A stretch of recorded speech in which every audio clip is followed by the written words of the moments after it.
Bonsoir à toutes et à tous. Marhaba bikoum. Merci d'être là pour cette nouvelle édition de Hiwarna. Hiwarna qui aujourd'hui s'intéresse aux organisations internationales et on se pose la question si elles sont à la hauteur du défi de la paix. Alors on va discuter avec nos deux invités et je suis très heureuse ce soir qu'on soit trois femmes sur scène. Alors, on va débattre un petit peu, discuter pendant peut-être une heure de temps. Et puis, on vous laissera bien sûr la parole pour poser vos questions à nos intervenantes, nos expertes. Donc, vous les gardez bien au chaud pour la fin de la discussion. Merci. Alors, pour mettre un petit peu le contexte à ce débat, on va parler d'ONU, on va parler des organisations internationales qui sont certes indispensables, mais dont le succès est discuté, notamment à cause des blocages parfois politiques, parfois des contraintes financières. On le sait, elles sont efficaces dans des domaines comme la santé, l'humanitaire, mais parfois, les questions qui se posent, c'est quand il s'agit de sécurité, de paix, d'économie ou encore d'environnement. Alors parmi ces questions, comment les crises actuelles perturbent le cadre traditionnel des relations internationales issues de la Seconde Guerre mondiale? Quelles sont les conséquences de la remise en cause du principe de droit international par certains États, et comment est-ce qu'on peut y faire face? Dans quelle mesure des guerres comme la guerre en Ukraine ou au Proche-Orient ont marqué les rapports de force entre États? Est-ce que ces organisations internationales, notamment l'ONU, sont-elles devenues impuissantes? Voilà, c'est ce genre de questions qu'on va poser ce soir avec nos deux expertes que je vais présenter. Donc Fatma Raash, à ma droite. Vous êtes juriste et docteur en droit international public et actuellement professeur à l'université de Jandouba. Vous avez travaillé en tant que consultante et chercheuse auprès des différentes organisations internationales, notamment au sein des Nations Unies. Vous avez été à l'Office des Nations Unies contre la drogue et le crime, le Haut Commissariat des Nations Unies aux droits de l'homme, le Programme des Nations Unies pour le développement. Merci d'être là. Et puis, à ma droite, à ma gauche, pardon, Anne-Cécile Robert. Vous êtes journaliste, directrice adjointe du Monde diplomatique. Vous êtes spécialiste des institutions européennes, des organisations internationales et de l'Afrique. Vous êtes aussi membre du comité de rédaction et du directoire du Monde diplomatique en tant que directrice des éditions et des relations internationales. Vous êtes docteur en droit européen et vous venez de sortir votre dernier ouvrage, Le défi de la paix, remodeler les organisations internationales. Et j'ouvre la parenthèse puisque juste là, vous avez un petit desk où il y a donc le fameux ouvrage que vous pourrez vous procurer, vous faire dédicacer, signer. Et j'en profite également pour dire que demain, vous êtes également à la librairie Al-Kitab pour un échange autour de cet ouvrage. Merci d'accepter l'invitation et d'être parmi nous. Bonsoir. Alors, on va commencer avec peut-être une question pour ouvrir un petit peu le débat. C'est vrai que l'actualité géopolitique nous impose depuis quelque temps des relectures de certains ordres établis. Et la question qui se pose depuis un moment, justement, en quoi ces crises récentes, et là on parle principalement de la crise en Ukraine et au Proche-Orient, est-ce que ces crises ou comment ces crises mettent-elles à l'épreuve le droit international mis en place depuis 1945, depuis la Seconde Guerre mondiale? C'est une question ouverte à toutes les deux, donc je vous prie voilà, de vous lancer. Nous sommes effectivement dans un tournant du droit international, un tournant de l'ordre international et des relations internationales qui se caractérise, pour résumer, non pas par le fait que le droit international soit violé, dans son histoire il a souvent été violé, mais qu'il est contesté et sa validité même, son existence, sa pertinence est tournée en ridicule, contestée. Donc c'est une chose de violer une règle, c'en est une autre de dire que cette règle n'existe pas. Et c'est ça qui est extrêmement déstabilisant aujourd'hui, c'est qu'on a notamment de la part de grandes puissances, comme la Russie quand elle agresse l'Ukraine, l'idée que le droit international, c'est finalement quelque chose qu'on peut arranger comme on veut, à sa sauce, et qu'au fond, il n'y a plus de règles. Et ce que fait aussi le président Donald Trump depuis qu'il est retourné à la Maison-Blanche, c'est ça aussi, c'est de dire ben, finalement, il n'y a plus de règles, tout se négocie et que le plus fort gagne. Et on a aussi ce phénomène à Gaza avec des violations caractérisées des règles de base, non seulement du droit international, mais du droit international humanitaire. Et c'est ça c'est le défi qui est devant nous, c'est comment rétablir la validité et la crédibilité de la règle du droit international, parce que la société internationale, comme toutes les sociétés, a besoin de règles. Aucune société ne peut fonctionner sans règles. Et l'idée qu'on puisse se passer de l'ONU ou du droit international, c'est un peu comme dire, bah, on pourrait très bien ne pas avoir de code de la route ou de... Voilà. On a besoin de ces règles-là et donc il faut, y compris en discutant comme on le fait ce soir, réhabiliter l'idée de règles, réhabiliter le droit international. C'est une véritable bataille politique et culturelle. Sinon, on va sombrer dans une situation où ce sera tout simplement la loi du plus fort.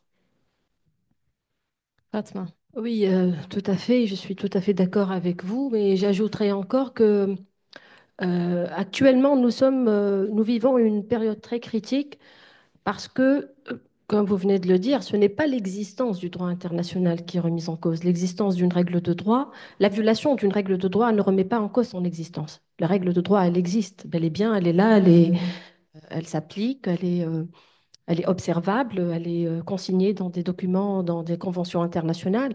C'est la pratique des États et c'est surtout le discours. Ce qui est très choquant dans la période actuelle que nous vivons, c'est le discours qui prend à la légère et qui banalise la violation du droit international, la violation des droits humains et la violation des règles impératives du droit international humanitaire. Nous vivons une période assez critique dans laquelle les règles les plus rudimentaires du droit international humanitaire sont remises en cause par des États qui refusent de qualifier comme tels des faits avérés, des faits clairs que des juridictions internationales ont qualifiés de génocide, de violation grave du droit international humanitaire, de crimes de guerre. Donc, et ceci euh, en fait, fait en sorte que les chefs d'État, les instances, certaines instances régionales sont en train de banaliser la violation du droit international humanitaire. Et c'est ce qui est grave. Parce qu'auparavant, comme vous venez de le dire également, je suis tout à fait d'accord avec vous, la violation du droit international n'est pas récente. Depuis la création de l'Organisation des Nations Unies et l'apparition du droit international récent, les violations sont là. Le clivage entre États du Nord, du Sud, entre le bloc de l'Est, de l'Ouest, ça a existé. Et ça s'est accompagné par des violations également, ou bien une divergence au niveau de la perception, l'analyse et l'interprétation des normes. Mais là, c'est le discours, il est en train de changer parce qu'il est en train de banaliser cette violence au point de revendiquer de façon claire, surtout par le président Trump, qui s'amuse à faire des déclarations qui remettent en cause des principes rudimentaires du droit international, à savoir le droit des peuples à disposer d'eux-mêmes, le droit à l'autodétermination, l'interdiction de la déportation, l'interdiction des déplacements forcés. Donc là, c'est un moment critique, je pense, et d'où l'importance de ce débat. Mais par contre, je pense que il y a une dichotomie. Nous sommes en train de vivre une dichotomie parce que les réactions des populations sont différentes des réactions officielles. Et personnellement, en tant que professeur de droit international, je me réjouis que les populations partout dans le monde s'intéressent au droit international et revendiquent l'application du droit international. Et cette appropriation du droit international par les populations nous rapproche euh, du, euh, du principe essentiel que nous lisons dans la Charte des Nations Unies, parce que la Charte, elle commence par le terme «nous, peuple des Nations Unies». Donc, les Nations Unies, ce ne sont pas les nations uniquement, mais ce sont aussi les populations. Et, et le mouvement assez important que nous voyons aujourd'hui dans beaucoup de pays témoigne de cet intérêt par les populations pour le droit international. Et donc, moi, je pense que c'est vrai, au niveau du discours officiel, il y a beaucoup de violations du droit international. Il y a une banalisation de la violation du droit international, mais les peuples des Nations Unies sont là pour revendiquer l'effectivité du droit international. Et par rapport à ce point, moi, je pense que c'est une évolution. Hmm.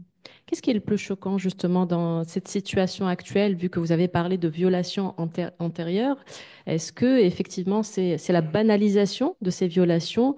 Est-ce que c'est la remise en question de ces organisations internationales et de leur efficacité? Est-ce que c'est la dichotomie dont vous venez de parler, c'est-à-dire le discours des officiels versus les populations et ce à quoi elles aspirent? Qu'est-ce qui est le plus peut-être intéressant, choquant et aussi qui sonne la sonnette d'alarme Ce par qui rapport est, à l'historique, hein. oui, par rapport à l'historique, ce qui est frappant, c'est la brutalité des attaques contre le système multilatéral. On a même des États comme Israël qui ont menacé l'ONU, Mm. qui ont interdit au secrétaire général de l'ONU, Antonio Guterres, de se rendre à certains endroits, l'ont déclaré persona non grata. Il y a l'ambassadeur qui a déchiré la charte de l'ONU à la tribune de l'Assemblée générale. Alors ça avait déjà été fait par Muammar Kadhafi il y a très longtemps, mais dans un tout autre contexte et d'une manière qui était plutôt une forme de théâtre de sa part. Là, on a une contestation réelle de l'ONU qui est accusée de toutes sortes de maux. Donc il y a une menace un peu existentielle sur l'ONU et sur l'ordre international. Et l'autre chose qui est frappante, c'est la difficulté qu'ont les pays qui sont supposés être les défenseurs historiques du multilatéralisme, de l'ONU, du droit international, à formaliser, à verbaliser une réponse crédible. C'est-à-dire qu'on a eu la séquence lorsque la Russie a agressé l'Ukraine, une attaque brutale sans précédent hein, de la part d'un membre permanent du Conseil de sécurité contre un État souverain, son voisin, euh, pour en plus lui piquer du territoire. Donc, là, déjà, on a eu un petit moment de stupéfaction, mais la réponse s'est organisée. Notamment dans l'Union européenne et aux États-Unis. Mais face, par exemple, à ce qui se passe à Gaza, où on a là aussi des crimes d'une énormité qu'on n'a pas connue depuis des décennies, d'une ampleur et des attaques frontales contre des enfants, contre des femmes, l'usage de bombes de 500 kilos, d'une tonne sur des zones habitées, ce qui est la caractéristique du bombardement aveugle. Donc tout ça, c'est des énormités. Et là, il y a un flottement chez les Occidentaux, chez les Européens, qui, euh, qui, qui font des circonvolutions, alors, qui arrivent de temps en temps à faire des communiqués, mais encore avec beaucoup de virgules, beaucoup de Mm. bémols, en cherchant des explications, des excuses, avec effectivement, dans certains cas, je pense à l'Allemagne, peut-être des explications historiques, mais ça, c'est très grave parce que ça alimente l'idée que bah, le droit international, c'est un peu à la carte, quoi. Ouais. Et c'est le discours sur le deux poids, deux mesures, qu'en anglais on appelle le double standard. Et ça, c'est profondément destructeur de l'ordre international parce que ça jette le doute sur sa crédibilité. Et notamment ceux qui sont supposés, je pense aux Européens, qui ont construit quand même avec l'Union européenne quelque chose qui est appuyé sur l'idée que le droit doit l'emporter sur la force, sur l'idée qu'un certain nombre de crimes qui ont été commis sur le territoire européen ne doivent plus jamais se reproduire, des crimes contre l'humanité, etc. Ils ne sont pas capables, quand il y a un cas pratique, euh, de, de répondre à la hauteur. Et là, il y a aussi, euh, au-delà de la crédibilité politique, une crédibilité presque morale. Et donc, ça déstabilise profondément l'ordre international et ça facilite finalement la tâche de ceux qui n'ont jamais été, par nature, par tradition, des amis du droit international. Je veux dire, il y a des pays je pense, le régime de Vladimir Poutine, c'est pas forcément un régime connu pour sa douceur. Ben, par leur faiblesse, quelque part, les Occidentaux lui permettent de dire, ah, bah, vous voyez, en gros, le droit international, toutes les leçons qu'on m'a données depuis que j'ai lancé cette opération spéciale contre l'Ukraine, bah, tout ça, c'était en fait de l'hypocrisie. Voilà. Donc, il y a quelque chose de profondément déstabilisateur qui appelle, à mon avis, un sursaut le plus rapide possible, à moins que, mais ça sera peut-être une autre partie de notre conversation, que le sursaut ne vienne d'ailleurs. Si les Occidentaux ne relèvent pas le gant, bah, il y a peut-être d'autres pays ou d'autres zones de la planète qui pourront le faire. Vous me donnez justement, vous voulez dire quelque chose? Allez-y. Absolument, merci. Effectivement, je vais continuer dans le même esprit parce que, et pour encore une fois, on est d'accord sur ce point de vue, en fait, c'est que malheureusement, ce qui affaiblit encore le droit international, c'est qu'il est remis en cause par ses concepteurs. Donc, ce sont les rédacteurs de la charte, les pays fondateurs de l'Organisation des Nations Unies qui ne sont pas d'accord sur un principe qui ont eux-mêmes rédigé, écrit et qui ont porté haut pendant des décennies. Et c'est ce qui, euh, en fait, enlève toute crédibilité au système et ouvre la porte aux violations par ceux qui n'adhèrent pas au multilatéralisme. Et donc, c'est comme c'est un piège. C'est que oui, oui, c'est un piège parce que les concepteurs, quand ça a touché leur intérêt ou que ça a touché leurs convictions propres, ils ont adopté des positions tout à fait à l'antipode de leur tradition. Et ça ouvre la porte, encore une fois, à la fragilisation du système et là, et ça jette du discrédit.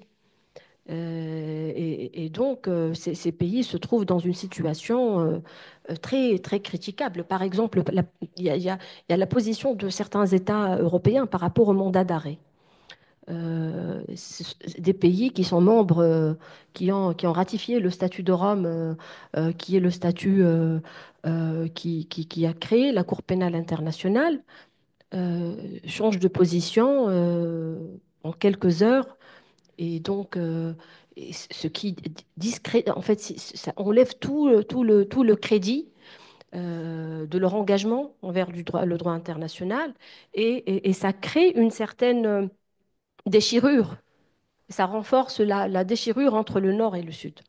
Donc, entre le Nord et le Sud global qui se trouve, parce que si par exemple, on essaye de jeter un coup d'œil sur les pays qui ont rejoint l'Afrique du Sud, par exemple, dans sa requête, ce sont des pays du Sud global. La majeure partie des... Il y a quelques exceptions dans les pays du Nord. Et malheureusement, ça renforce cette déchirure, cette faille, entre cette fraction, entre ces demandes il y a un monde qui endosse le rôle de justicier et un monde qui endosse le rôle de joaillier, il y a des accusations de, de, de complicité. Donc, et ça, malheureusement, ça affaiblit le droit international. Euh, L'usage abusif du droit de veto à maintes reprises, ce qui a rendu impossible l'adoption d'un cessez-le-feu. Alors que dans un monde globalisé, dans lequel c'est l'instantanéité qui est la règle, ce qui aggrave encore la situation, je pense, et c'est ce qui fait que ça devient très pesant pour toute l'humanité, c'est que nous vivons dans l'ère de l'instantanéité, le monde numérique. Nous sommes en train de voir tout ce qui se passe en Ukraine, à Gaza, et en même temps, et c'est tellement lourd, c'est très pesant pour toute l'humanité, au point de jeter beaucoup de discrédit sur les concepteurs, les pays qui ont euh, pendant des décennies adopté des discours euh, des discours humanistes, des discours qui plaident pour un multilatéralisme, pour un monde ouvert, respectueux des droits humains. Donc, c'est cette dichotomie, c'est cette euh, en fait, déchirure qui s'installe, qui devient très, très lourde et très pesante pour toute l'humanité. Mhm. Effectivement, c'est la question qu'on se pose puisqu'on reproche à ces institutions internationales de fonctionner un peu au profit de la suprématie occidentale. Et donc aujourd'hui, bon, elles se trouvent dans la position où elles sont en même temps, comment dire, où elles sont en même temps celles qui veulent appliquer la charte, mais c'est le serpent qui se mord la queue, comme vous avez dit. Est-ce qu'effectivement ces crises, finalement, ne marquent-elles pas la fin de l'hégémonie occidentale dans les relations internationales? Ce n'est pas le déclic pour ça? J'avais été très frappée en février 2022, après l'agression de l'Ukraine par la Russie. Il y a une réunion d'urgence du Conseil de sécurité et la mise au vote d'une résolution à laquelle évidemment la Russie va mettre son veto pour condamner cette agression. Mais ce qui est intéressant, c'est que au Conseil de sécurité siégeait à ce moment-là le Kenya. Et l'ambassadeur du Kenya fait un discours que vous pouvez retrouver, vous pouvez le suivre sur X, il s'appelle Martin Kimani. Il a dit, bon, le Kenya va voter cette résolution parce que le Kenya, en tant que pays africain, sait très bien ce que c'est que l'impérialisme, il sait ce que c'est que la remise en cause des frontières, il sait ce que c'est quand un petit pays est attaqué par un grand, parce qu'il a connu la colonisation. Donc, on va évidemment condamner, et on condamne, le Kenya condamne l'agression de l'Ukraine par la Russie, mais, et c'est là que c'est intéressant, Martin Kimani, donc l'ambassadeur du Kenya, se tourne vers ses collègues et il dit, mais le Kenya n'oublie pas que les grandes puissances membres de ce Conseil, donc toutes, que les autres grandes puissances, pas seulement la Russie, ont, dans le passé récent, fait fi de la charte de l'ONU et ont elles-mêmes violé le droit international. Et il cite notamment l'intervention américaine en Irak en 2003, qui était illégale et basée sur un mensonge, hein, les armes de destruction massive qui n'ont jamais existé. Et puis il fait allusion également à l'intervention en Libye en 2011, qui elle était légale du point de vue juridique, hein, mais évidemment contestable dans ses fondements et surtout dans les conséquences qu'elle va avoir. La Tunisie est bien placée pour le savoir. Et ça, la force de ce discours, on l'a retrouvé dans tous les débats qui ont eu lieu à l'ONU depuis février 2022. Et vous avez vu que quand les résolutions sur l'Ukraine sont venues à l'Assemblée générale, on a vu les pays se diviser. D'ailleurs, c'était intéressant. On avait, grâce au vote à l'Assemblée générale de l'ONU, un peu une carte de qui pense quoi dans le monde et qui se rallie à quelle position. Et on voyait bien les divisions du monde, et notamment l'unité de l'Occident, votant comme un seul homme ou comme une seule femme la résolution condamnant l'Ukraine. Et puis dans le Sud, une majorité de pays qui s'abstiennent ou qui ne viennent pas voter. Il y a des gens qui ont voté avec leurs pieds malgré toutes les pressions que les Occidentaux ont pu faire. Et donc, effectivement, on sent qu'il y a une recomposition du monde et que les Occidentaux sont désormais défiés. Ils sont encore hégémoniques, hein. Les États-Unis restent, par exemple, la première puissance économique mondiale, la première puissance militaire. L'Union européenne est encore une grande puissance commerciale, mais on sent qu'elle est un peu sur la défensive, qu'elle est défiée. En franglais, on dirait challenger, mais je crois qu'on peut dire qu'elle est défiée, contestée, qu'on lui demande de se justifier. Et on a des signaux, outre les interventions donc, de Martin Kimani, toutes les interventions donc, des chefs d'État, notamment africains, à l'ONU, révèlent ça. Euh, mais parmi les signaux qu'on peut noter, j'en prendrai un. À l'automne dernier, il y avait un renouvellement de la composition du Conseil des droits de l'homme des Nations Unies. Et les États-Unis devaient présenter leur candidature. Et ils ont renoncé finalement à présenter leur candidature au Conseil des droits de l'homme parce qu'ils savaient qu'ils allaient être battus. Et ils n'ont pas voulu prendre le risque d'un tel camouflet, d'une telle humiliation. Alors, bon, c'est une virgule dans l'histoire des États-Unis, mais c'est un signal quand même ils sentent quand même que ça va plus aussi bien qu'avant, que c'est plus aussi fluide qu'avant. Et donc, effectivement, on rentre dans une nouvelle phase qui fait peur aux Occidentaux. Je pense qu'ils ne comprennent pas, qui les angoisse.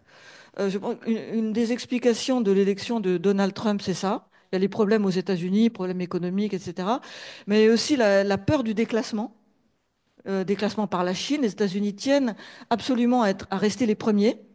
Et l'idée qu'ils puissent être dépassés par la Chine, ça leur est complètement insupportable. Et ils sont prêts, ça c'est très dangereux, hein, ils sont prêts à prendre tous les risques, y compris la déstabilisation du système multilatéral, pour conserver leur place de leader. Et dans Même au cette... niveau des populations, pardon. C'est-à-dire même au niveau des populations qui ont voté Trump. Alors, je ne pense pas que la population américaine soit très consciente de ce qui se passe dans le reste du monde. Les États-Unis ne sont pas connus pour être un pays très ouvert sur le monde. Je crois que les trois quarts des sénateurs américains n'ont même pas de passeport. Donc, la dernière fois que je suis allée aux États-Unis, c'est tout juste, on m'a pas demandé des nouvelles de François Mitterrand. Donc, bon, je plaisante un peu là. Mais il y a un peu de ça. En revanche, on sent dans l'Union européenne, dans les pays européens, dans les milieux universitaires, dans le milieu associatif, ce qu'on appelle la société civile, une prise de conscience de ça. Et il y a des mouvements, il y a des associations, il y a des colloques, des gens qui travaillent sur cette idée que c'est peut-être le moment de partager un peu le pouvoir. Au lieu d'attendre d'être poussé dehors, ce qui arrive un peu à la France, par exemple au Sahel, il faudrait prendre conscience que le temps, que le monde a changé, que c'est normal, après tout, c'est pas toujours au même de diriger, et d'essayer de négocier une place nouvelle. Alors pour l'instant, chez les dirigeants européens, cette prise de conscience n'est pas très nette. Il y a des pays comme l'Irlande, comme l'Espagne, qui le sentent très bien et qui prennent des positions assez courageuses. Je dois dire que le président français Emmanuel Macron a, dans les discours qu'il a fait à l'ONU, manifesté qu'il avait entendu. Je me souviens bien, je ne sais plus si c'est en septembre 23 ou 22, dans son grand discours, il a parlé des guerres, notamment de la guerre en Libye, et il a dit on a eu tort. Mais j'allais dire, il n'a pas embrayé, pardon de parler un peu trivialement, mais il a entendu. Après, il n'y a pas eu de gestes et l'attitude, la diplomatie n'a pas forcément suivi, mais au moins il y a eu de sa part euh, une manifestation qu'il avait entendu quelque chose. Hmm. Fatma, justement, quelle lecture vous pouvez faire effectivement par rapport à ces nouvelles alliances, ces nouveaux rapports de force entre États qui sont issus de ces crises récentes, les alliances anti-occidentales, la position des États-Unis, enfin ce côté où ils perçoivent un petit peu la fragilité de la situation et la montée potentiellement d'autres États, notamment le Sud global. Au niveau du Sud global, il y a une demande de cohérence. Il y a un besoin de cohérence chez les populations du Sud global qui revendiquent une certaine éthique et une certaine honnêteté de la part de l'Occident et qui lui demandent en fait d'assumer ses responsabilités pour les erreurs du passé. Ce sont des demandes répétées qu'on voit au niveau africain, que ce soit dans les pays du Sahel, par rapport au passé colonial également de la France, pour ne citer que ça, mais en outre, ce qui est malheureusement ce qui, encore une fois, fragilise le droit international. Parce que les pays du Sud global, ce sont des pays qui ont connu la colonisation et qui, dans leur état d'esprit, dans leur mode de pensée, refusent l'annexion, par exemple, territoriale par voie de fait, par la force. Mais ce qui est en même temps bizarre ou contradictoire, c'est que parfois ils essayent, en ce qui concerne l'Ukraine, ils essayent de justifier ce que fait la Russie. Ils essayent de justifier en disant que ce sont les Occidentaux qui ont poussé la Russie à le faire. C'est la faute à l'Union européenne. C'est l'erreur, c'est l'OTAN qui essaye de s'élargir jusqu'aux frontières C'est de la l'ennemi de mon Russie. ennemi qui est mon ami. Oui, donc on essaye,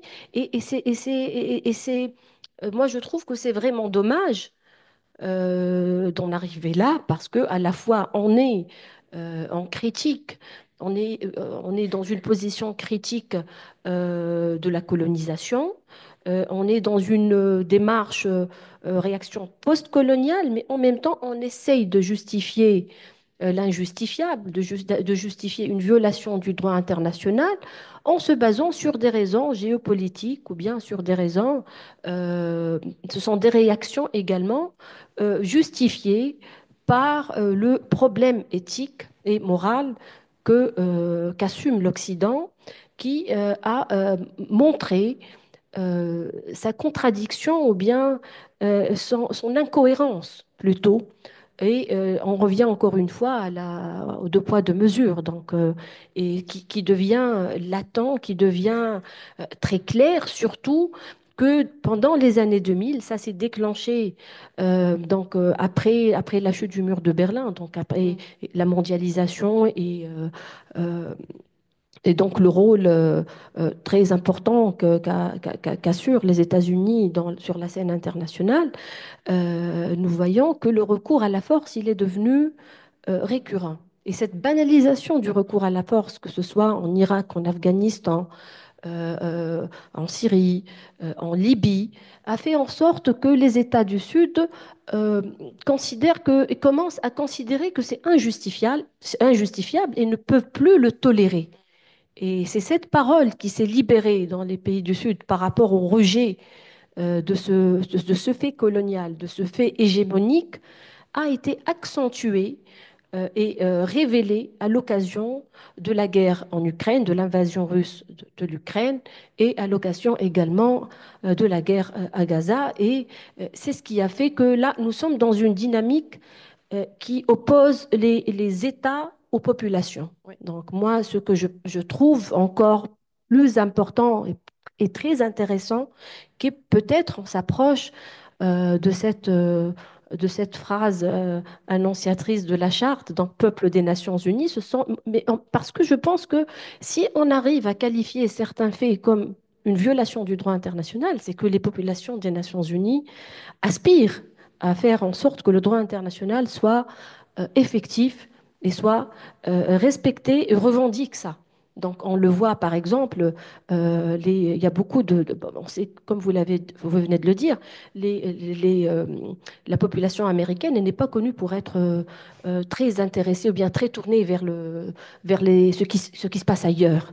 Mais Mais là, là, oui. dernièrement, par exemple, avec la visite de Netanyahou, bien que les États-Unis ne sont pas un pays membre du statut de Rome, il y a beaucoup de personnes qui ont manifesté dans les rues pour dire que c'est un criminel de guerre, il est demandé, en fait, il est demandé à la justice internationale, et là, vous êtes en train de l'accueillir en héros. Et moi, je pense que Ça, c'est c'est une une première. évolution, oui, c'est une évolution assez importante parce qu'il faut également analyser les dynamiques qui ressortent extra-institutionnelles, en fait, Mm. ou bien extra-étatiques. Il n'y a pas uniquement la position des États, c'est vrai. On est dans la continuité, c'est la même chose. Les pays, les concepteurs de la charte, ils ont toujours eu cette position-là. Mais là, euh, à, à l'ère du numérique, de l'instantané, les populations l'expriment avec beaucoup plus euh, de façon plus claire et de façon plus importante d'un point de vue quantitatif. Mm. Donc, et d'où l'importance et l'impact sur l'apparition d'une position communément admise par la communauté par les populations. Pas la communauté des États, mais par la population. Et cette dynamique, moi, je pense qu'elle est très positive pour le droit international, bien que les États continuent à le violer, malheureusement.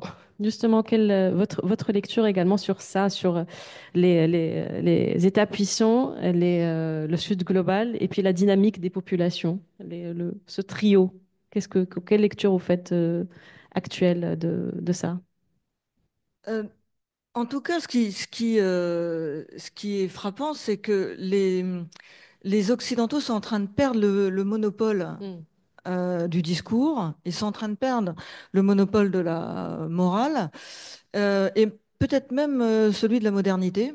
Et donc, il y a quelque chose qui est en train de se déplacer. Et c'est aussi comme ça que je lis la plainte de l'Afrique du Sud devant la Cour internationale de justice contre Israël au nom de la Convention sur la prévention et la répression du crime de génocide. Parce que là, je crois que c'est un cas assez inédit où un pays du Sud s'empare d'une norme de droits de l'homme internationale contre un allié de l'Occident et vient défier, en fait, sur le terrain de ce qui est le fondement moral et politique de l'ordre international, l'Occident et ses représentants. Donc il y a quelque chose qui est en train de bouger, de circuler, qui est effectivement, à mes yeux, très positif, parce que le droit international ne peut pas exister s'il n'est pas vraiment universel. Et la difficulté, c'est que pendant très longtemps, l'universel était défini toujours par les mêmes, en gros les Occidentaux. Et si on pouvait avoir, dans la période qui s'ouvre, un universel universalisé, c'est-à-dire qu'il soit pris en charge, approprié par l'ensemble de la planète, y compris le Sud global, il aura d'autant plus de force, il aura aussi plus de vérité, plus d'ancrage dans la réalité de ce qui se passe dans le monde. Et donc ça, c'est une évolution extrêmement positive. Et c'est vrai qu'il faut surveiller observer les mouvements de population, parce qu'il y a souvent un très grand décalage entre les classes dirigeantes, les gouvernements et leur population. Et donc il y a aussi un défi qui nous est posé à reconnecter, euh, je cherche mes mots là, ceux qui nous dirigent avec les populations, et ça s'appelle quelque part la démocratie. Oui, et ça passe aussi par quelque part les pousser un petit peu, un tour de force quand même. Alors, pour revenir un petit peu aux institutions, aux organisations internationales, alors dans tout ça, avec toute la lecture qu'on vient de faire, comment est-ce qu'on peut expliquer les impuissances de ces organisations internationales dans la gestion de ces crises? Est-ce qu'il y a des limites qu'on peut comme ça énumérer, qu'elles soient structurelles ou juridiques, qui les empêchent effectivement d'appliquer euh, les normes? Oui, absolument. Moi, je pense il y a déjà des limites structurelles, intra-institutionnelles qui ont provoqué ou bien qui ont causé ce blocage. Le blocage, il est institutionnel. D'abord, pour revenir au Conseil de sécurité, on ne peut pas adopter une résolution au Conseil de sécurité sans l'acceptation de tous les membres permanents. Si l'un des membres utilise le droit de veto, on ne pourra pas faire adopter, on est bloqué. Et parfois, on est bloqué dans des situations d'une extrême gravité et qui remettent en cause tout l'ordre éthique de la société internationale.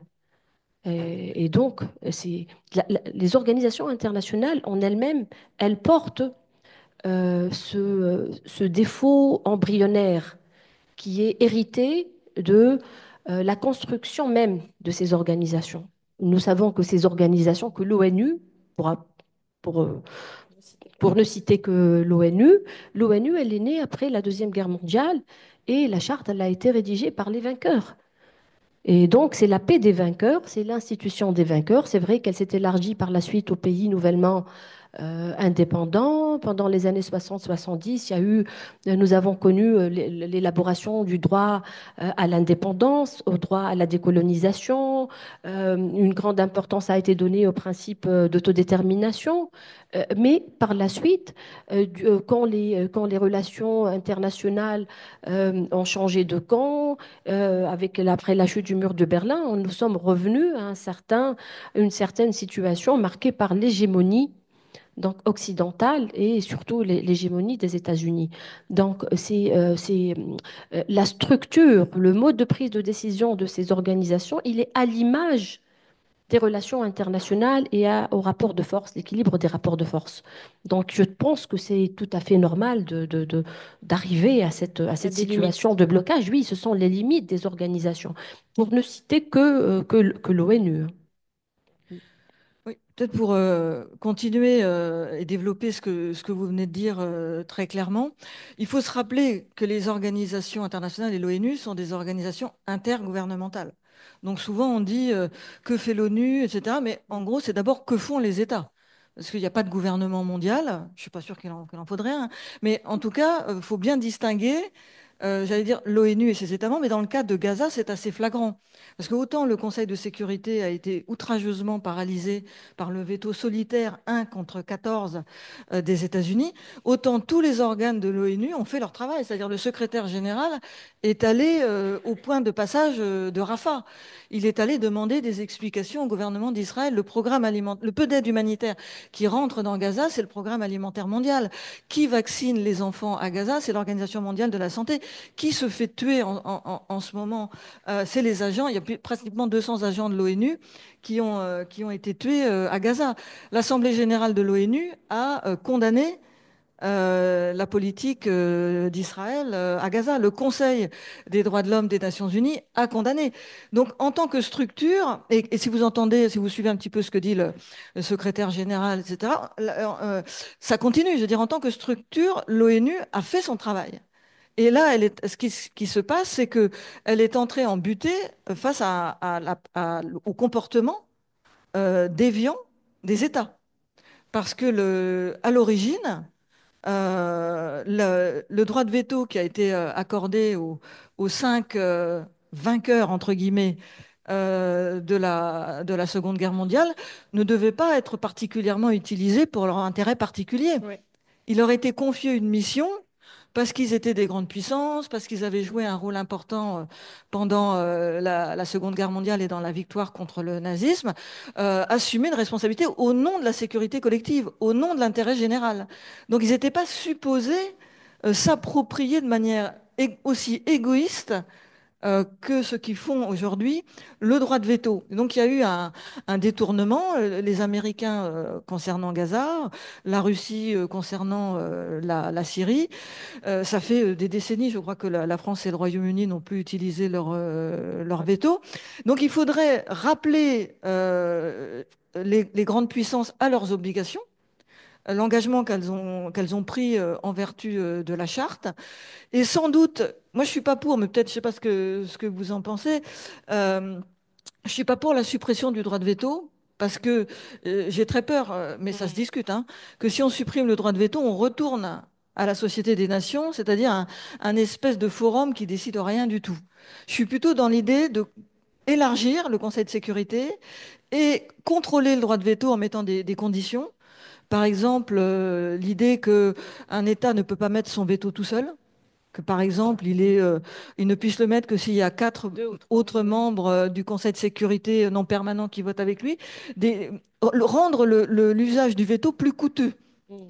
Et ça commence à se faire, puisque depuis 2022, suite à une initiative du Liechtenstein, les États qui mettent leur veto au Conseil de sécurité doivent venir se justifier devant l'Assemblée générale de l'ONU. Ça, ce n'était pas prévu par la charte.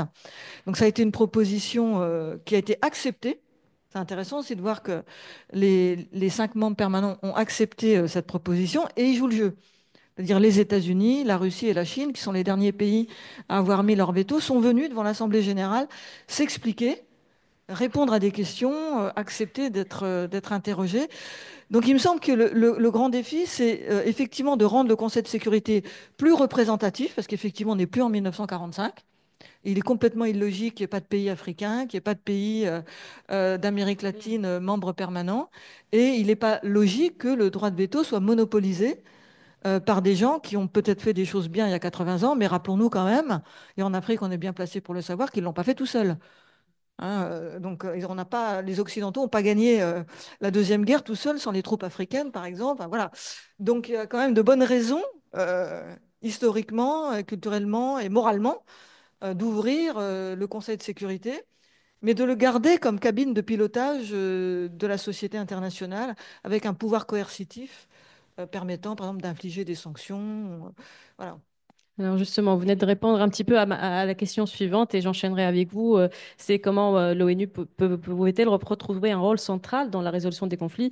Donc vous proposez voilà, le changement en tout cas du mode d'application du droit de veto, l'ouverture du Conseil. Euh, Selon vous, qu'est-ce qui pourrait être fait, Oui. justement? La question de la réforme du Conseil de sécurité en matière de sécurité collective, c'est une question qui s'est posée de façon récurrente. À chaque crise, à chaque fois, il y a eu beaucoup de propositions par rapport à l'élargissement du Conseil de sécurité, à l'élargissement du droit de veto. Moi, euh, je pense pas que le veto soit un garant d'une sécurité interne, de la sécurité internationale. Moi, je suis pour le renforcement du rôle de l'Assemblée générale déjà et également en matière de sécurité collective, que la sécurité collective ne soit pas uniquement l'apanage du Conseil de sécurité, contrairement à ce qu'il est le cas actuellement avec le chapitre 7, ou bien l'élargissement, il faut remodeler l'usage du veto pour qu'il soit donné à des groupes de pays ou bien à des groupes d'un point de vue continental. Par exemple, il y a un droit de veto qui est accordé à l'Afrique et à chaque pays de façon tournante. Il y a à chaque fois un pays de l'Afrique qui soit représentatif ça pousse également les États à coordonner leurs propositions. Également un droit de vote pour l'Europe, un droit de vote pour l'Asie, un droit de vote pour l'Amérique du Sud, un droit de vote pour l'Europe. Donc moi je pense que si on pense que le droit de vote, le veto, comme vous l'avez dit, c'est une garantie d'un certain équilibre. Faudra l'accorder à des régions, non pas à des États, qui ont hérité une position de force, une position dominante d'un point de vue décisionnel au sein des organisations internationales uniquement parce que ils étaient les gagnants de la Deuxième Guerre mondiale. Or, ils ont provoqué et causé beaucoup de guerres par la suite. Et malheureusement, nous voyons que la Russie, un membre permanent qui a violé une règle cardinale du droit international public moderne, qui est l'interdiction du recours à la force. L'article 2, paragraphe 4 de la Charte, qui est le fondement du droit international moderne, qui est la mise de la guerre en dehors de la loi. Et c'est ce qui fragilise encore une fois la crédibilité, malheureusement, qui jette beaucoup de discrédit sur la position et la posture occidentale comme protecteur, défenseur des droits de l'homme, défenseur du droit international. Donc, il y a je pense que la réforme des Nations Unies, c'est une question qui a été abordée par les académiciens, par l'institution même. Et il y a beaucoup de possibilités. euh, il y a beaucoup de possibilités et de solutions imaginables, applicables, qui peuvent renforcer. Le problème, encore une fois, c'est comment parvenir à modifier la Charte des Nations Unies. Or, on exige que les membres permanents également acceptent la réforme de la Charte. Donc, le système, il est verrouillé, malheureusement. Donc, le système, il est verrouillé. Mais moi, je reste optimiste parce que je pense que par la pratique des États, elle est capable de modifier de modifier de modifier les tendances ou bien de modifier le cours de l'histoire ou bien les positions de ces États mêmes. Et moi, je pense que la pression que jouent actuellement les populations est capable, oui, est capable de faire changer les choses. Parce que d'un point de vue moral, parce que le droit international, en partie également, il repose sur des valeurs. Et quand ces valeurs sont revendiquées par les populations du monde entier, par les populations du Sud, par les populations du Nord, il y aura certainement une tendance institutionnelle de renforcer la crédibilité des institutions. Donc, De répondre à l'appel. oui, le secrétaire général des Nations Unies, donc Monsieur Antonio Guterres, je pense il a vraiment très bien rempli son rôle de protecteur du droit international et il a assumé un rôle éthique très important parce il a affiché à plusieurs reprises qu'il est en harmonie avec ce qu'il fait et qu'il est respectueux de la charte et de l'esprit de la charte. Que ce soit par rapport à ce qui se passe à Gaza, ce qui se passe en Ukraine, sa position par rapport à l'atteinte et déclaration faite par Israël par rapport à l'UNRWA. Donc, nous avons atteint un degré euh, très impressionnant, en fait, un degré qu'on n'avait pas atteint auparavant, si on peut le dire, d'indécence, parce que un pays membre de l'Union, des États-Unis, de l'Organisation des Nations Unies, qui menace une organisation, une agence des Nations Unies. Donc, Mm. c'est pour cette... On revient encore une fois à la logique de l'hégémonie, au discours euh, décomplexé, à un discours de violation du droit international décomplexé parce que on adopte une posture de force. Donc, encore une fois, il y a deux logiques contradictoires qui s'opposent. Donc, la logique de la force, la logique de la puissance et la logique du droit. Mm. Et finalement, ce sont deux logiques qui ont toujours existé. Mm. La règle juridique, a toujours été menacée par la force. Donc, ce n'est pas récent. Donc, c'est vrai que nous sommes en train de vivre des moments très critiques, mais ce n'est pas nouveau. Donc, ça pourrait nous calmer, peut-être apaiser nos De esprits voir que et, l'histoire. voilà, nous rappeler que l'espoir existe et qu'il faut garder espoir. Justement, il y a, deux phrases intéressantes que vous dites dans une interview, Anne-Cécile, où vous dites, il serait naïf de penser qu'on pourrait en élaborer de nouveaux, quand on parle donc de nouveaux modèles de coopération, de la cave au grenier sans avoir à payer le même prix que celui acquitté dans l'entre-deux-guerres et dans les années 1940. Donc il y a un prix à payer si on veut faire changer les choses. Comment est-ce qu'il est possible de penser à de nouveaux modèles de coopération internationale? Ah, en tout cas, je trouverais dommage de tout recommencer. Puis on a quand même passé 80 ans de multilatéralisme depuis la création de l'ONU en 1945, où on a quand même fait des choses. C'est vrai que là, les chocs sont violents, mais ça a quand même fonctionné pendant 80 ans. On a évité la Troisième Guerre mondiale. Parfois, on est passé à quelques heures. Si on pense par exemple à la crise des missiles de Cuba en 1962, où l'ONU a joué un très grand rôle, hein. C'est pas forcément connu, mais j'ai encore lu des travaux de chercheurs récemment à ce sujet. Il y a une partie des négociations entre les Soviétiques et les Américains qui s'est déroulée dans les couloirs de l'ONU, notamment sous le parrainage du secrétaire général de l'ONU de l'époque, qui était Utan. Et donc l'ONU a joué son rôle grosso modo, et elle a aussi contribué à développer toute forme de coopération dans des tas de domaines, sur le droit de la mer, sur le développement, sur le social, l'éducation des filles, etc. Donc il s'est passé énormément de choses.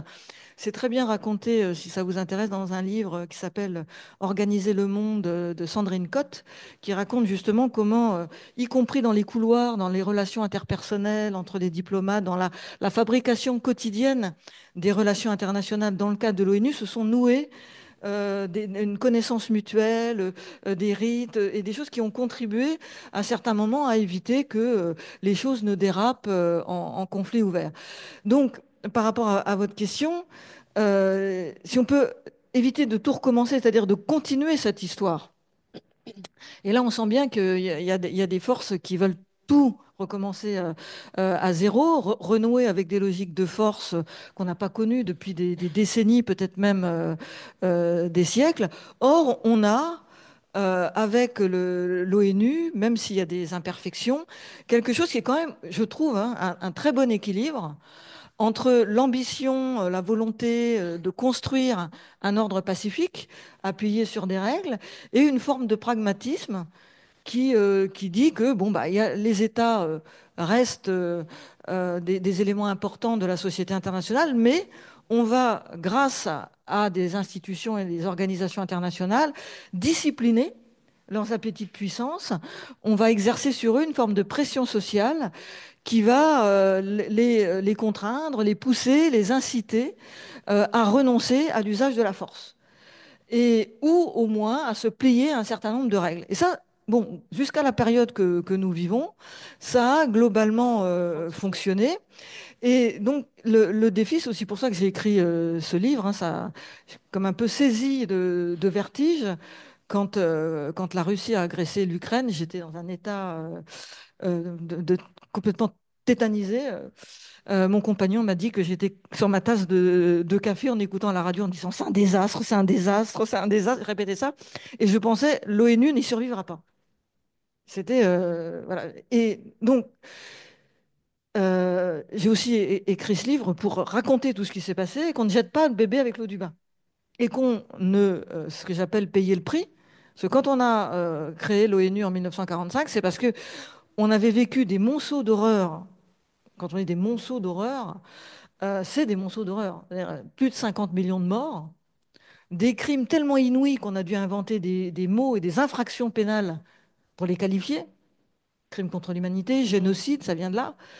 Et c'est sur le choc de ces monstruosités qu'on a été obligé d'un sursaut à un sursaut intellectuel pour construire quelque chose en se disant, bon, on va essayer cette fois de stabiliser le système et de mettre en place des règles, des mécanismes de prévention, règlement pacifique des différends, des choses pour désamorcer les crises, et puis aussi des mécanismes un peu coercitifs dans la main du Conseil de sécurité pour rétablir l'ordre si un État sort des clous. Donc tout ça est assez cohérent, bien pensé, et je pense que on pourrait continuer à l'investir, notamment en l'universalisant, en impliquant davantage les peuples pour qu'ils continuent à produire ces effets, parce que je ne pense pas, en plus, pour aller au bout de la question, que on a le niveau intellectuel. Bon, allez, on se parle franchement. En ce moment, le niveau quand même intellectuel et des gens qui nous dirigent, sans nommer personne, y compris en Europe, est quand même très bas. Je veux dire, on n'a pas de De Gaulle, on n'a pas forcément de Bourguiba, on n'a pas de Roosevelt, on n'a pas. Voilà. Donc, je ne vois pas comment on pourrait trouver les ressources intellectuelles pour faire aussi bien qu'en 45, pour faire court. Donc, autant, mieux vaut tenir, voilà, mieux vaut tenir que courir et partir de ce qu'on a, préserver ce qu'on a et ouvrir, faire la place aux pays du Sud, voilà, modifier ce qu'on peut modifier, mais continuer à avancer. Pardon, j'espère ne pas avoir été trop franche, Pas du mais tout, parce que vous me donnez, en tout cas, vous m'ouvrez la piste pour la question suivante. Effectivement, quand on parle des pays du Sud global, comment est-ce que ces pays peuvent-ils se frayer un chemin dans cette gouvernance mondiale? C'est en train de se faire, mais avec des pas en avant et en arrière. Donc, comment on pourrait avancer dans cette optique-là? Les positions, je pense que les pays du Sud, euh, actuellement, affichent encore plus une certaine euh, solidarité, mais une certaine harmonie plutôt dans leur position. Donc, il y a une revendication de beaucoup de pays du Sud global, une revendication d'un système plus juste, d'un système plus inclusif et un système euh, plus harmonieux, c'est-à-dire, par exemple, vous avez évoqué tout à l'heure la position du Kenya, mais il y a pas que il y a pas que le Kenya, il y a également, par exemple, actuellement, il y a beaucoup de prises de position de la part du pays du Sahel. Il n'arrête pas de revendiquer une application juste, équitable du droit international. Il y a la position de l'Afrique du Sud, surtout, avec les pays qui se sont alliés à l'Afrique du Sud dans sa requête devant la Cour internationale de justice. Donc je pense que peut-être les crises actuelles ont été une occasion pour faire paraître une position cohérente du Sud global, qui n'était pas le cas, or que ce n'était pas le cas auparavant. Et je pense que ce serait une grande avancée pour toute l'humanité que le Sud global arrive à revendiquer les idéaux du droit international et les idéaux des droits de l'homme. Parce que auparavant, la critique, la position occidentale était toujours articulée autour d'accusations des pays du Sud global, en fait, d'accuser le Sud global de ne pas porter ces idéaux. Le fait que les pays du Sud global euh, aient une position, euh, euh, s'approprient plutôt ces idéaux et essayent d'avoir une position critique par rapport à l'Occident pourrait créer une dynamique dans les relations internationales qui va dans le sens d'un renforcement du droit international et une exigence de transparence, une exigence de responsabilité morale et éthique de l'Occident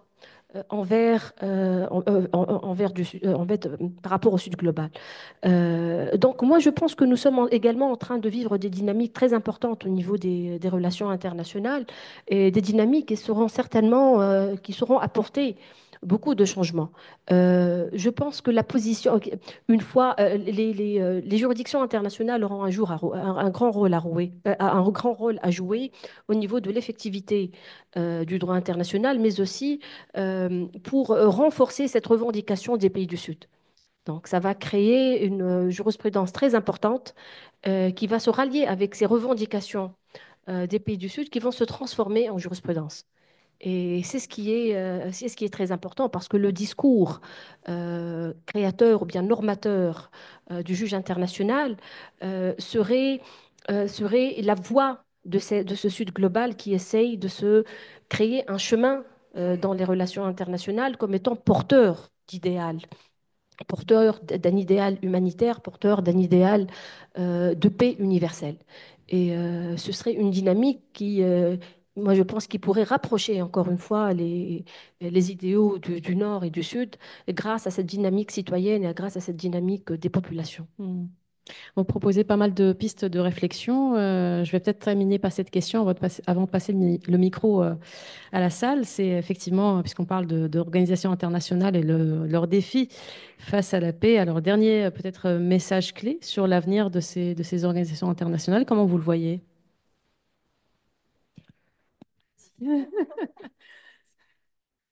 Merci. Moi, honnêtement, je pense que le multilatéralisme, il a encore de beaux jours devant lui. Oui, parce que par exemple, je vais citer un exemple récent. Après les déclarations du président Trump par rapport à l'augmentation des droits de douane et de la TVA, etc., vis-à-vis du Canada, le Canada, donc, il va saisir l'OMC. Donc, encore une fois, on voit que les organisations internationales sont une voie de sortie. Donc, les crises seront réglées ou bien seront arbitrées euh, au sein d'organisations internationales.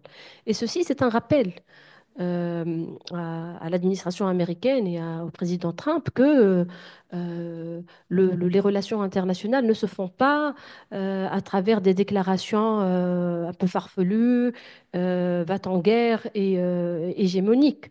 Monsieur Trump, il est libre d'avoir une vision un peu hégémonique du monde, de la paix dans le monde, mais les États-Unis, ils demeurent liés par le droit international. Je vais citer également un exemple, en fait, moi, qui m'a amusé, qui m'a amusé, et qui est, en fait, ça date du premier mandat du président Trump. Le président Trump, il avait annulé les conventions conclues entre l'Iran et les États-Unis sous l'administration Obama. Mais les États-Unis se sont trouvés traduits en justice devant la Cour internationale de justice parce que l'Iran, il a porté plainte contre Trump en se basant sur un accord d'amitié conclu pendant les années 60, pendant le règne du Shah. Donc, on voit que l'Iran, il y avait de très bons juristes internationalistes qui ont conseillé l'administration iranienne, qui s'est accroché au droit international. Moi, j'ai trouvé ça un exemple très intéressant d'un point de vue du droit. D'un point de vue du droit, parce que l'Iran, il a rappelé aux États-Unis qu'ils sont liés encore par un traité d'amitié, que le changement survenu à la tête de l'État iranien ne change pas, ne remet pas en cause la continuité des obligations des deux États. Et que les États-Unis sont liés par un traité d'amitié qui est toujours en vigueur. Donc, et là, c'est une limite à ce discours euh, va-t-en-guerre hégémonique de Trump, qui malheureusement n'a pas tiré les conséquences de ce qui s'est passé pendant lui dans son premier mandat. Il est encore une fois en train de faire des déclarations. Or, les États-Unis, bien que ce soit un pays assez fort d'un point de vue militaire, mais c'est un pays qui demeure lié par ses engagements internationaux et donc nous allons assister à une belle bataille juridique devant à l'OMC entre le Canada mais personnellement, moi, ça me rassure parce que je pense que le multilatéralisme, c'est la voie de sortie. Et on est encore, il a de beaux jours devant lui, bien que malgré ses déclarations donc hégémoniques, violentes et non, qui, qui, qui sont pas vraiment très, très bien étudiées de la part de l'administration américaine. Oui, je pense également que le multilatéralisme n'a pas dit son dernier mot. Il y a eu un sommet à New York en septembre dernier, convoqué par le secrétaire général de l'ONU, le sommet de l'avenir. Et on s'est demandé à un moment donné, compte tenu de la mauvaise ambiance qui règne entre les États, si ce sommet aurait lieu et dans quelles conditions, s'il avait lieu, il se tiendrait. Et non seulement il s'est tenu, mais tout le monde est venu. C'est-à-dire les États se sont fait représenter, même au plus haut niveau, chefs d'État et de gouvernement.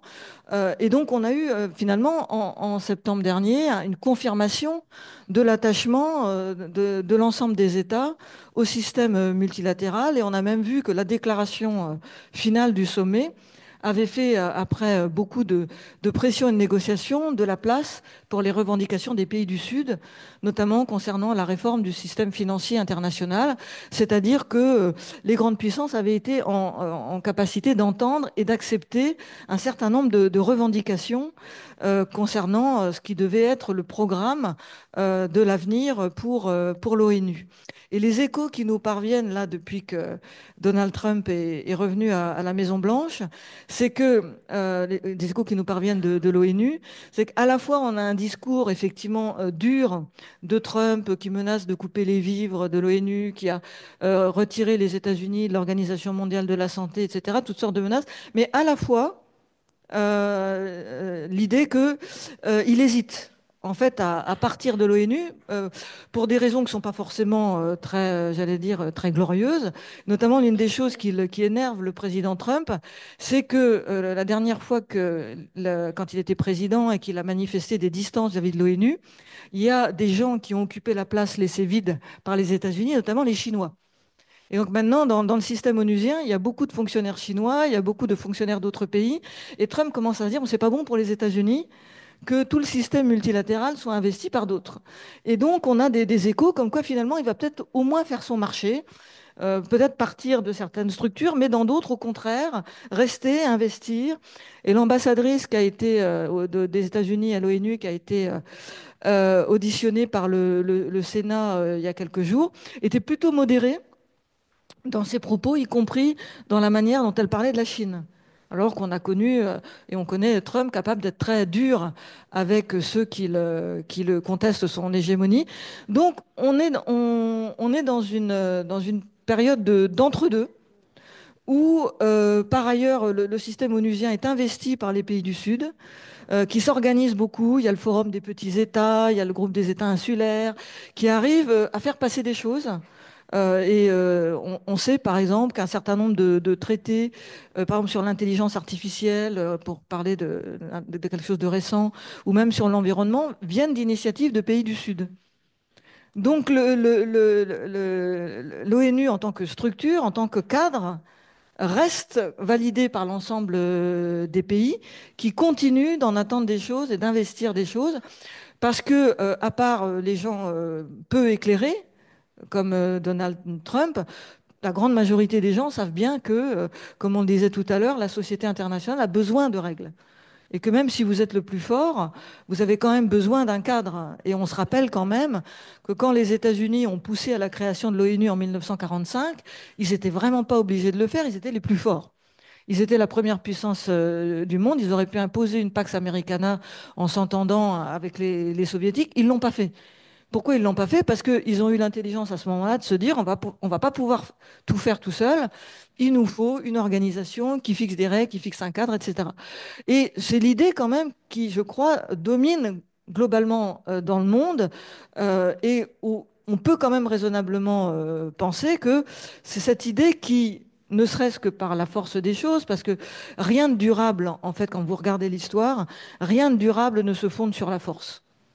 Regardez la colonisation, rien de durable ne se fonde sur l'injustice. Il y a toujours un moment donné où l'histoire vient relever les compteurs, pour parler trivialement. Donc la force, ça marche à un moment donné, mais ça ne sert jamais sur le long terme. D'ailleurs, il y a certains pays au Proche-Orient qui devraient y penser dans leur politique de force. Donc je pense que globalement, de cet entre-deux qui est inquiétant, devrait quand même logiquement, si tout le monde se mobilise, s'il y a des débats comme celui qu'on est en train de faire là, si les associations, si les populations se mobilisent, si les diplomates font leur travail et qu'au lieu de laisser les militaires occuper le terrain, on devrait quand même globalement sauver un système auquel on a tous intérêt. Merci, merci beaucoup pour cet échange. Alors, je laisse libre cours à vos questions dans la salle. On a on a 10 minutes, 15 minutes, 15, monsieur.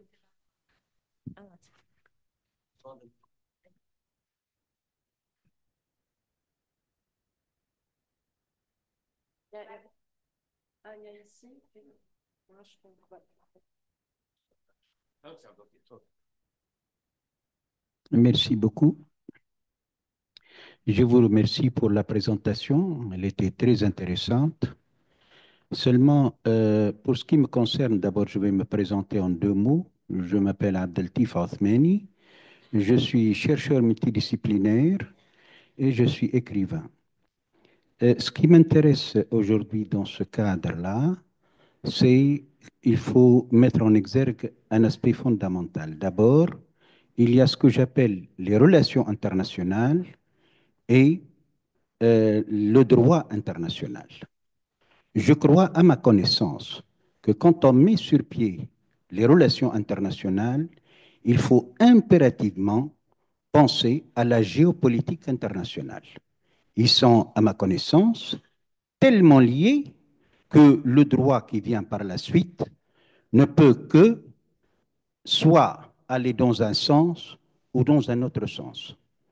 Or, ce qu'il faut comprendre, et c'est très important, c'est que dans le cadre des relations internationales qui ont été mises sur pied depuis 1945 à ce jour, nous n'avons pas ce que j'appelle, à ma connaissance, le système multipolaire comme vous l'avez présenté. Je crois qu'il y a à ce jour un système unipolaire, celui des États-Unis qui domine le monde. Et tout le reste n'est que détail de l'histoire. Et nous avons vu d'une manière très claire, depuis 1945 à ce jour, les guerres menées par les États-Unis qui sont aux alentours de 40 guerres, si ma mémoire est bonne. Donc, ce qui veut dire en clair que cette situation des relations internationales, à ce jour, n'a pas respecté le droit international. C'est un peu dommage parce que le droit international a été vraiment le fruit d'un travail considérable des juristes à l'échelle planétaire, mais quand la géopolitique est intervenue en cours de route, c'est ce qui a fait que ce droit a été balayé. Malheureusement, nous avons vu le cas de l'Ukraine, nous avons aussi vu le cas de Gaza. Et la question de fond qui se pose aujourd'hui, c'est qu'au niveau de ces organisations internationales, est-ce qu'elles seront capables d'avancer, d'apporter des solutions?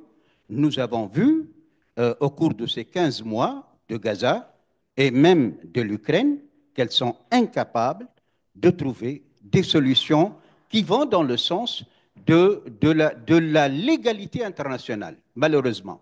C'est tout ce que j'ai à dire, mais le débat est très intéressant et je crois que le seul point qui est très important, c'est que le problème qui se pose n'est pas seulement juridique, il est aussi géopolitique et c'est très important. Je vous remercie. Question. Voilà, une question. Et il y a une autre question. Ah, vous voulez poser une question? Ça marche, j'avais mal compris. Merci. Bonsoir. Deux petites questions. La première pour Madame Anne. Je crois que c'était les vraies questions et les vrais défis des organisations internationales concernant les armes nucléaires. Pourquoi c'était permis pour vous et c'était interdit pour nous, pour que nous sommes le tiers-monde. Et deuxième question pour Madame Fatma, ça vient de la Libye. Un jeune Libyen, il demande est-ce que selon les droits internationaux, la Libye a le droit de récupérer son nucléaire. Et merci.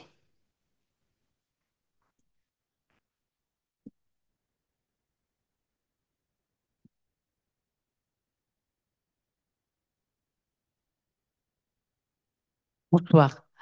Alors, on parle toujours en ce moment de pays qui veut retrouver sa grandeur. Mais on a oublié que la grandeur, ça peut être aussi la grandeur du cœur. Et au niveau de l'éducation civique, on peut voir dans les manuels d'école française que la solidarité a été remplacée par l'égalité. Et l'égalité, en fait, c'est un faux paramètre, parce qu'il faudrait que ce soit l'égalité des chances. Parce que l'égalité, prendre des tabourets qui sont à la même hauteur et y placer des personnes qui sont de grandeur différente, ça va devenir une inégalité.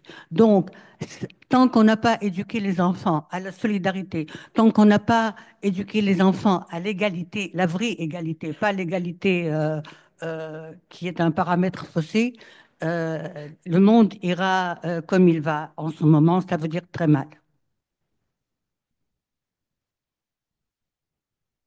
Bonsoir. Vous avez beaucoup développé sur l'administration Trump et l'effet de ses futures politiques sur la gouvernance mondiale. Mais en l'occurrence, on est, j'ai l'impression, face à une présidence à deux têtes, donc Donald Trump et Elon Musk. Donc ça m'amène à ma question, en fait. Euh, Enfin, c'est quand même l'une des différences principales entre le système d'avant 45 enfin, de 45 et de maintenant, c'est-à-dire comment dire, l'apparition de firmes transnationales, d'entreprises, de conglomérats financiers qui ont maintenant accumulé un pouvoir, une influence sur l'ordre mondial au similaire, voire plus important que certains États. Donc, est-ce que vous pensez qu'il s'agit là d'un élément de fragilisation du système international, le fait que justement certaines firmes maintenant s'occupent de sécurité, de guerre, de paix, etc., et que c'est un facteur que l'ordre mondial n'a pas réussi vraiment à canaliser?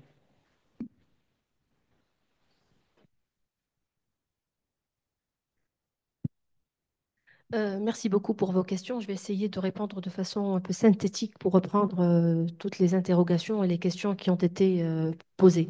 En fait, le droit international, c'est le droit des relations internationales et le droit des rapports de force. Donc, le droit international, il va essayer de corriger ces inégalités qui marquent les relations internationales. Et le droit international également, si on essaye de faire la distinction entre les faits internationaux et le droit applicable à ces faits, on arrive à comprendre que les analystes, les juristes, les internationalistes font la part des choses. Donc on distingue entre les relations internationales et le droit international, mais le droit international qui, euh, qui applique ou bien qui reprend des valeurs fondées sur l'égalité souveraine entre les États, sur le droit à l'autodétermination également, il est parfois confronté à une réalité. Et c'est cette contradiction entre la réalité des relations internationales et l'état du droit positif tel qu'il est qui crée ce décalage et cette ineffectivité, si on peut le dire. Mais bien évidemment, on prend en considération cette différence entre les concepts. Pour le nucléaire bien évidemment, le TNP, le traité de non-prolifération des armes nucléaires, il est inégalitaire. Bien évidemment, parce il a créé un statu quo, donc il a gardé cet avantage pour les pays qui ont déjà en possession de l'arme nucléaire. Mais personnellement, je pense que, au lieu de revendiquer, d'étendre ce privilège, il vaut mieux placer la bataille dans le sens de l'abolition. Dans le sens de l'abolition de cette guerre vers la possession de l'arme nucléaire, que ce soit la Libye, n'importe quel pays. Moi, personnellement, je pense que si on arrive, que si on est si on plaide pour un droit international, pour une justice internationale, pour des relations internationales pacifiques, il faut quitter cette course, il faut abandonner cette course vers l'armement et cet acharnement pour posséder une arme nucléaire. Si je peux juste Oui. compléter juste ce que vous venez de dire là, dans le traité de non-prolifération de 1968, il est prévu que ceux qui détiennent l'arme nucléaire doivent désarmer. C'est-à-dire, on oublie tout le temps, on se focalise sur, on va empêcher d'autres pays de l'acquérir, mais on oublie que ceux qui ont l'arme nucléaire doivent désarmer. Et donc, il y a des pays qui le font, mais les deux principaux détenteurs, comme sont la Russie et les États-Unis, ne le font pas. Mais il faut rappeler cette partie du traité. Absolument. Donc, pour eux, c'est un moyen pour assurer un certain équilibre des forces. C'est une arme de dissuasion. Mais il faut, au lieu d'essayer d'étendre la possession de l'arme nucléaire, il faut garder à l'esprit que le vrai débat, le vrai défi, c'est le désarmement. Donc, il faut que les pays qui sont déjà en possession de l'arme nucléaire arrivent à honorer leur engagement par rapport à cette question. Pour ce qui est des entreprises, les multinationales et le rôle dans les relations internationales, en fait, je pense que depuis la chute du mur de Berlin et euh, la victoire du capitalisme à l'échelle internationale, les sociétés multinationales ont déjà commencé à jouer un rôle très important dans la scène internationale depuis le début des années 2000 à la fin des années 90. Donc ce n'est pas récent.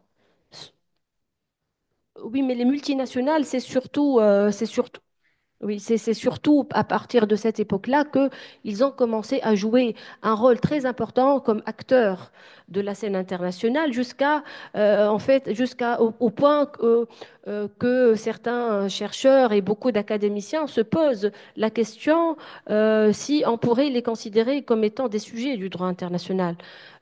Et donc, ce n'est pas nouveau, mais c'est une phase actuellement avec ce binôme Trump-Musk on met en avant le capital, on met en avant cette oligarchie qui veut façonner le monde parce qu'elle détient, encore une fois, elle a un rôle très important, elle joue un rôle très important dans la construction de l'opinion publique mondiale.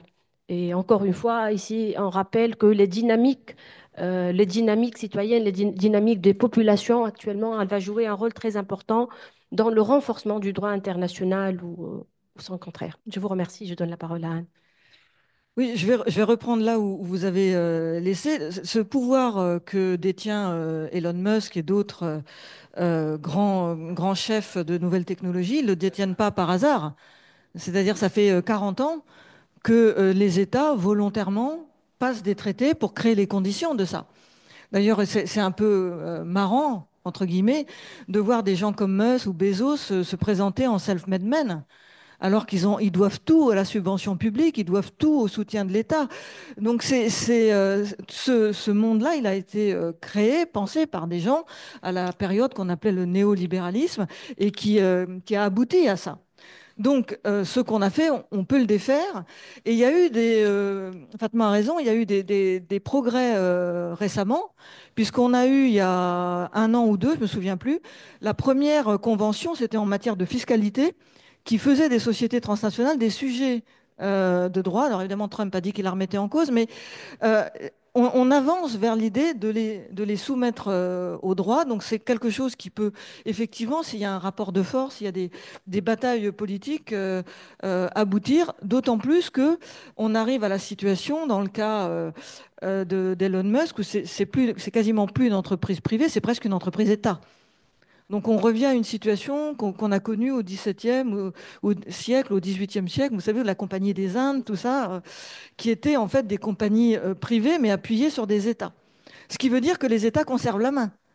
D'ailleurs, on a vu l'hommage du vice à la vertu. Quand Donald Trump a été élu, tous les grands patrons de la tech venir à genoux devant lui. Ce qui veut dire que quelqu'un d'élu, bon, c'est dommage, c'est Donald Trump, mais le mécanisme est intéressant, reste quand même celui qui a la main. Donc on a quand même des moyens de remettre en cause cette situation qui n'a rien de fatal. Et pour rebondir sur ce qu'a dit Madame, il y a un vrai enjeu aujourd'hui d'éducation à la paix.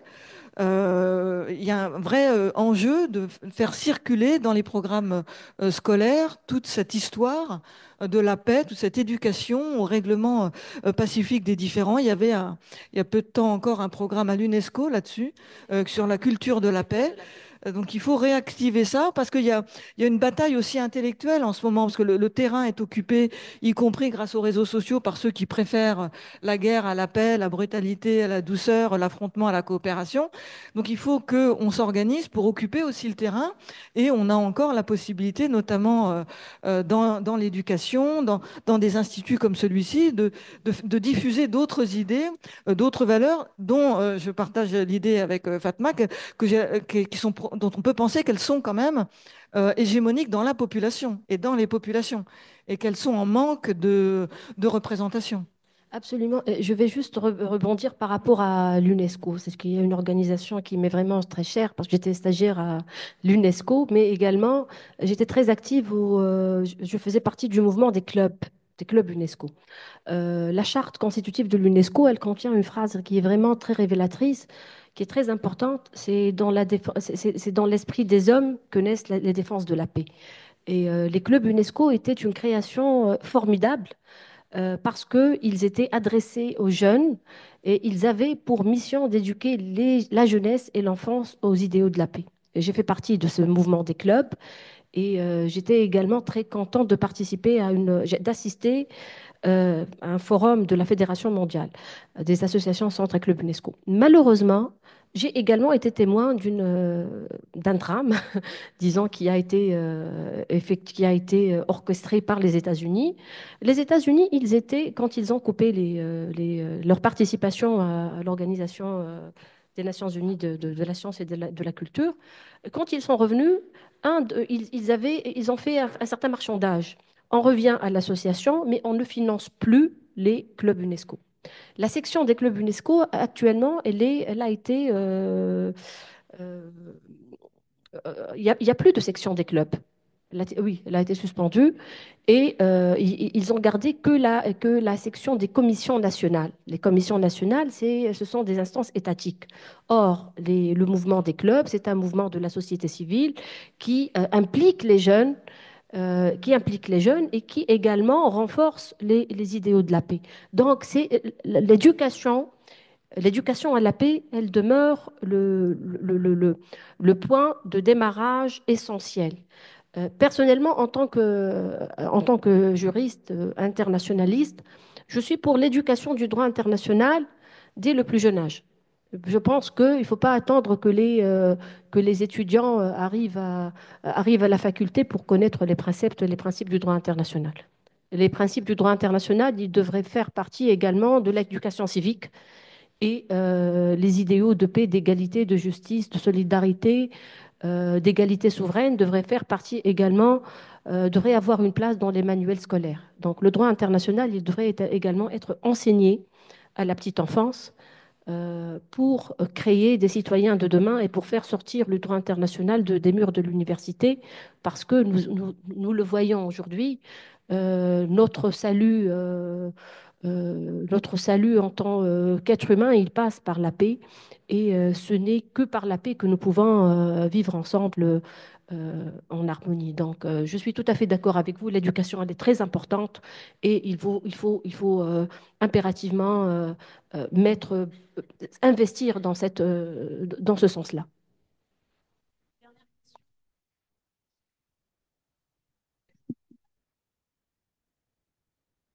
Merci. Euh, Vous avez parlé, madame, de le droit international, l'ONU qui ne peut pas euh, obliger Israël ou contraindre Israël à arrêter ces massacres, ce génocide, en fait. Mais Israël, en plus, est la création de l'ONU. C'est ça qui est l'extraordinaire. C'est que ce petit pays qui n'existait pas il y a combien, 60 ans, 70 ans, hein, juste après la guerre, aujourd'hui est le pays qui crée ce désordre mondial et qui a déstabilisé toute une région. Tous les pays arabes, en fait, ont été déstabilisés par Israël. Et c'est un drame pour nous, pays arabes, justement, se retrouver avec des islamistes, des terroristes qui ont été, en fait, fabriqués par euh, ce conflit israélo-arabe. Parce que les pays, en fait, normaux comme nous, la Tunisie, ou etc., n'ont pas de potentialité comment on dit, de combattre ce pays. Seuls les islamistes peuvent combattre ce pays. Le Hamas, Hezbollah peut combattre Israël. Nous ne pouvons pas. Nous, la Tunisie, a déclaré la guerre à Israël, ou même l'Égypte. Vous savez ce qui s'est passé avec Nasser, toutes les catastrophes qu'ont vécues les pays arabes quand ils ont déclaré la guerre, que ce soit la Syrie. Bon. Donc, en fait, les États-Unis, avec leur veto, permettent à Israël euh, de faire une politique qui est insensée. Vous l'avez dit vous-même au début, c'est presque incroyable de voir un génocide sous nos yeux. Nous sommes en train de le voir tous les jours, jusqu'à ce jour. Et aujourd'hui, Trump veut alors carrément débarrasser faire partir les Israéliens en Indonésie ou dans des îles. Donc, qu'est-ce que c'est que ce droit international? Il n'a jamais existé, en fait, le droit international. Il n'y a pas de droit international. C'est les États-Unis d'Amérique qui ont pris. C'est eux qui payent. Je crois que c'est 70 ou 60%, ou quelque chose comme ça, le budget des États-Unis, des Nations Unies. C'est en fait les États-Unis qui le financent. Oui. Tout est financé par les États-Unis. Donc, de quoi on parle aujourd'hui? Donc, est-ce que vous pensez parler de droit international, etc., et maintenant vous parlez de ces organisations internationales qui sont américaines, elles ne sont pas autres qu'américaines. Ce n'est pas les Européens, ce n'est pas le malheureux ou le gentil ou le très poli monsieur, comment s'appelle-t-il, qui vend les Dior et tout ça. Comment ça, c'est bon, bon, enfin, ce milliardaire français, il est tout à fait innocent. Hein. Ce sont Musk et les autres qui vont aujourd'hui. Pourquoi ils prennent ce pouvoir? Parce que les administrations sont pléthoriques. Elles coûtent des milliards aux États et elles sont en train d'en fait, en France, parlons pas de la France veut aussi dégraisser son administration. Parce qu'avec ces milliers d'agences qui l'handicapent. Donc, de quoi parle-t-on? C'est ça que je voudrais savoir. Question très large, je crois. Si c'est possible. Oui, il faut qu'on arrête. Voilà, à un moment, il faut qu'on arrête. Oui, tout de suite. Madame Anne, Monsieur Michel Rocard a évoqué 6 mois avant sa mort que dans le monde actuel, il y a 2% d'argent qui est réservé, enfin de finances internationales qui est réservé pour l'économie réelle et 98% pour la spéculation. Et nous constatons par ailleurs qu'en 1913, je ne sais pas si cette date vous dit quelque chose, en 1913, il y a eu un coup d'État contre le Congrès américain par les financiers de la banque américain de l'époque. Et la Banque centrale, à ce jour, n'est pas dirigée par l'État américain, mais par les privés, par les banques privées qui actuellement font de la planche à billets, chose qui permet aux États-Unis d'avoir un déficit actuel de 30 000 milliards de dollars et que si elle a des difficultés financières, elle n'a qu'à faire la planche à billets. Et c'est la raison pour laquelle aujourd'hui, il faut vraiment se dire qu'il y a ce que j'appelle, excusez-moi de l'expression, 3 complexes aux États-Unis, le complexe militaro-intellectuel, le complexe militaro-financier et le complexe militaro-militaire qui domine actuellement le monde. Donc, il y a un problème au niveau du dollar qui pose problème pour le monde entier. Et je crois que dans les relations internationales, il faut peut-être mettre le doigt là-dessus. Excusez-moi, c'était un peu long. Je vous remercie en tout cas. Merci pour votre intervention.